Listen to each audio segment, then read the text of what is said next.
राजा वैकुंठनाथ स्मृति आनुकूल्य बालेश्वर राजबाटी ठारे रक्तदान शिविर अनुष्ठित हो जाइछि। ए विशाल रक्तदान शिविर में पूर्वतन सदर विधायक स्वरूप कुमार दास, पूर्वतन पौरपालिका अध्यक्ष आलोक कुमार साहू, 24 नंबर वार्डर काउंसिलर मीना महांती, सदर विधायक प्रतिनिधि गौरांग चंद्र दास, समाजसेवी आश्रिता तरे आदि व्यक्ति विशेष वैकुंठनाथ देव स्मृति संसद में उपस्थित थे। यह रक्तदान शिविर को सुजित कुमार देव परिचालना करते। सूरजकांत राणा माणिकम महाराजा वैकुंठनाथ देव स्मृति संसद जड़े कर्मकर्ता प्रतिवर्ष परी आम यहाँ गोटे महा आडंबर करुचु रक्तदान शिविर। तेणु आम प्रतिवर्ष प्राय 150 ऊर्ध रक्त संग्रहित करी आम ब्लड बैंक को देता। ए वर्ष से प्रयास जारी रही। आशा करुचु आम से टार्गेट रे पहुँचबू। यहाँ आम दीर्घ 17 वर्ष है कंटिन्यू करुचु।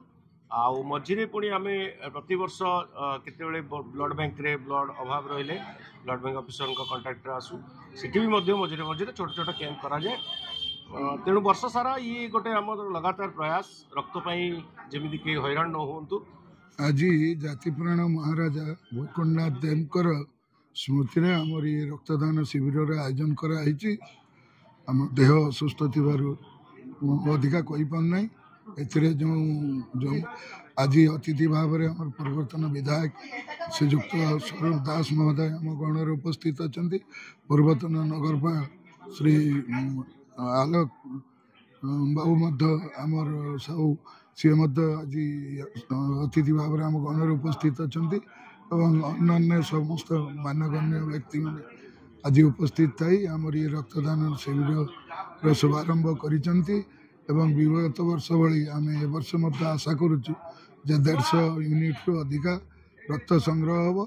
जो मैंने रक्त दौरान जो मान सहयोग ये आयोजन कराई महाराजा वैकुंठनाथ देव को स्मृति रे समस्त को आम परिवार तरफ एवं व्यक्तिगत भाव में आंतरिक कृतज्ञता जनाऊँगी।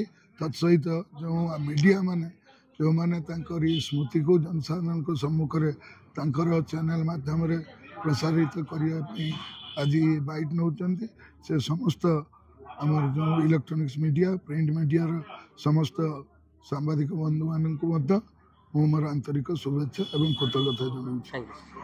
आज महाराज वैकुंठनाथ देव स्मृति संसद तरफ गोटे मेगा ब्लड डोनेशन कैंप आयोजन कराई।